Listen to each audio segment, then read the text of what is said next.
কেমন আছেন সবাই? আশা করি সকলেই অনেক বেশি ভালো আছেন। মিঠি জোড়া সিরিয়াল অবশেষে সমাপ্তি ঘটলো, কিন্তু সিজন 2 কখন আসবে তাই আমি আপনাদেরকে জানাতে চলে আসলাম। মনোযোগ সহকারে শুনুন সিজন 2 কখন আসবে। তার আগে আপনাদেরকে এই মিঠি জোড়া সিরিয়ালের প্রধান কাহিনীগুলো একটু জানিয়ে দেওয়া দরকার যে এই নাটকটি, এই সিরিয়ালটি শুরু হয়েছিল 3 বোনের ভবিষ্যৎ নিয়ে, 3 বোনের স্বপ্ন নিয়ে।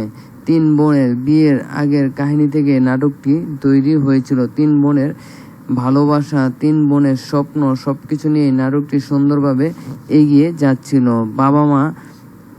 বাবা ছাড়া একটি পরিবার কতটা কষ্টে চলতে পারে এবং কি মেয়েরা কিভাবে বড় হলো, এগুলোই দেখানো হয়েছে এই সিরিয়ালের মাধ্যমে। যেখানে রায়পর্ণা, যেখানে সেই স্রোত এবং তার বোন নীলাঞ্জনা নীলু, 3 বোনের মধ্যে 2 বোনই খুবই চঞ্চল। 2 বোনকে সামলাতে বড় বোন কত না কষ্ট করে যাচ্ছে। তার মধ্যে ছোট বোনের স্বপ্ন সে ডাক্তার হবে, তাই স্বপ্ন পূরণের জন্য এইবার তো বড় বোনকে চাকরি নিতে হবে।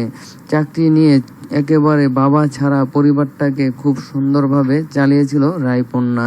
অন্যদিকে বোনের টাকায় অনেক আমোদ ফুর্তি করে বেড়াতো ছোট বোন এবং মেজ বোন। বিশেষ করে মেজ বোন নীলাঞ্জনা নীলু ছিল খুবই উৎপাত, যে কিনা পার্টি করতো, যে কিনা টাকা পয়সা ভাঙতো।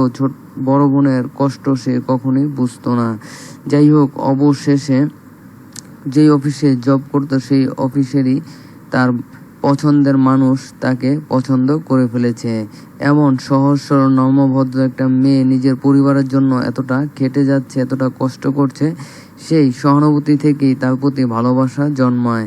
সে আর কেউই নয়, অনির্বাণের ভালোবাসা। অবশেষে অনির্বাণ মানবিকতার কথা চিন্তা করে, তাছাড়া রায়পর্ণা দেখতে অনেক সুন্দর, তার মতো একটা লক্ষ্মী মেয়েকে বিয়ে করে সে ঘরে উঠাতে চায়। কিন্তু রায়পর্ণার হবু শাশুড়ি তো বিষয়টা মানতে চায় না। তার শ্বশুরবাড়ির লোকের মধ্যে শ্বশুর যথেষ্ট ভালো হলেও তার শাশুড়ি ছিল অনেক দজ্জাল। সংসারে তার বিয়ে হওয়ার পরপরই তার শাশুড়ি তাকে অত্যাচার অনাচার করে। তাকে নিয়ে আলাদা পর্যন্ত থাকতে হয়, বাবার বাড়িতেও অনেক দিন থাকতে হয়। বাবার বাড়িতে থাকার পরে অনির্বাণ তাকে ভুলে যায়নি। অনির্বাণ এই পরিবারটার হাল ধরে এবং কি তাকে আশ্বাস দেয়, তোমার পরিবারের সকল দুঃখ কষ্ট আমি মুছে দিব।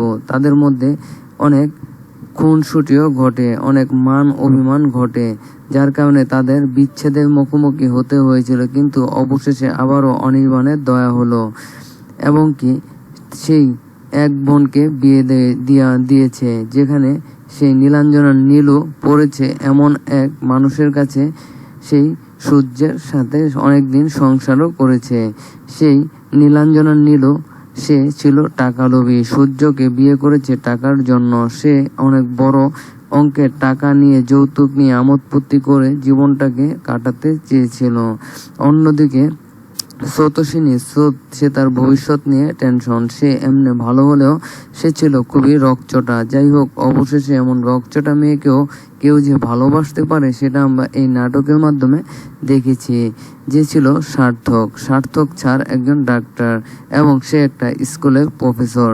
এদিকে সার্থকের বাবা চিন্তা করেছে যে করেই হোক ছেলেকে বিয়েটা করাতে হবে, সংসারে একটা মেয়ে আসলে হবে, কারণ সার্থকের মা অনেক আগে মারা গেছে। তাই তো স্রোতসিনীর সাথে তার বিয়েটা সংগঠিত হয় এবং সেখানে আমাদের অনির্বাণ এবং রায় দুজনে মিলেই তাদেরকে বিয়েটা করিয়েছিল।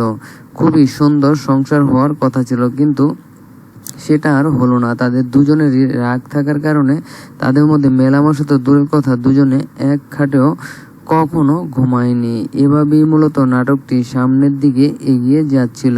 অন্যদিকে অনেকগুলো টাকার বিনিময়ে এইবার চিকিৎসা করানো হয়েছিল আমাদের রায়পর্ণার ভাইকে। ভাই এবং বৌমণি খুবই কষ্টে জীবনযাপন করছে, তাদের ঘরে একটা সন্তানও রয়েছে। এই ভাইয়ের পা হঠাৎ করে অ্যাক্সিডেন্টের কারণে তার পাটা ভেঙে যায়, যার কারণে পুরো সংসারের ভারটাই রায়পর্ণার হাতে এসে পড়ে। এদিকে ভাইকে কেন সাহায্য করছে না রায়, এই জন্য ভাই বোনের মধ্যে একটা দূরত্ব সৃষ্টি হয়েছিল, আপনারা সকলেই জানেন।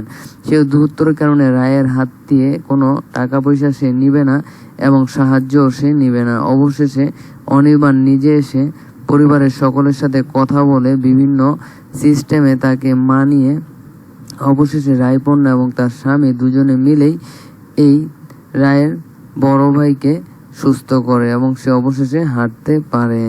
সবকিছু আসলে অনির্বাণের দ্বারাই সম্ভব হয়েছে। যদিও রায় এবং অনির্বাণের বিচ্ছেদ পর্যন্ত ঘটতে চেয়েছিল, অনেক দূরত্ব হয়েছে, কিন্তু এই নাটকের মাধ্যমে শিখিয়ে দেওয়া হয়েছে যে একজন স্বামী হয়ে, একজন বাড়ির জামাই হয়ে কিভাবে পুরো বাড়ির দায়িত্ব নিয়ে একটা সংসারকে সাজিয়ে গুছিয়ে দেওয়া হয়। কিন্তু ভুল ত্রুটি সংশোধনের জন্য অবশেষে কেউই তাদেরকে এগিয়ে আসেনি, যার কারণে নাটকটি এত দূর এগিয়েছে।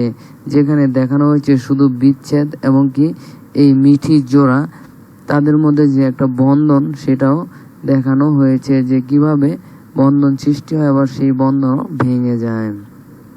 অন্যদিকে আমরা সিন শিফট হয়ে এতদিন ধরে দেখে আসছিলাম যে সূর্যের সংসার ত্যাগ করে বেরিয়ে আসে নীলাঞ্জনা নীল, কিন্তু এখানে সব জায়গায় এই নীলাঞ্জনা নীলরই দোষ ছিল। কিন্তু সূর্য চাইলেই তাকে মানিয়ে নিতে পারত, কিন্তু সেই পরিমাণ ভালোবাসা সূর্য দিতে পারেনি এবং কি সেও ছিল রকচটা। যাই হোক, অবশেষে সেই সংসার ছেড়ে ক্রান্তি নামক একজন ডাকাত দলের হাতে পড়ার কারণে সেখানে গিয়ে সেই ডাকাতকে ভালোবেসে ফলে আমাদের নীলাঞ্জনা নীল, এবং সে নিজেও ডাকাত দলের সাথে যোগ দেয়। অবশেষে সেই ডাকাতকে মন জয় করে নেয় এবং ডাকাতরা আসলে একটা দল ছিল যারা কিনা মানুষের সেবায় নিয়োজিত হয়।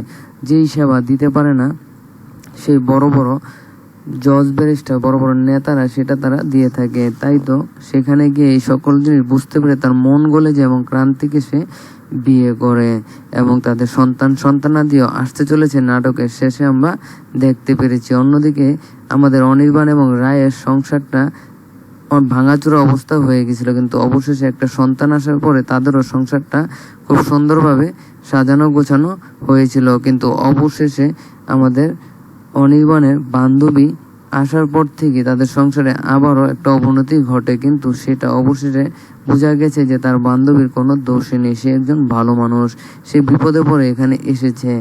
রায়ের এই সন্দেহ ভেঙে দেওয়ার জন্য তার বান্ধবী এবং অনির্বাণের শালী স্রোতসিনী দুজনে মিলে প্ল্যান করে যে যে করি হোক তাদেরকে আবারও জোড়া লাগাতে হবে।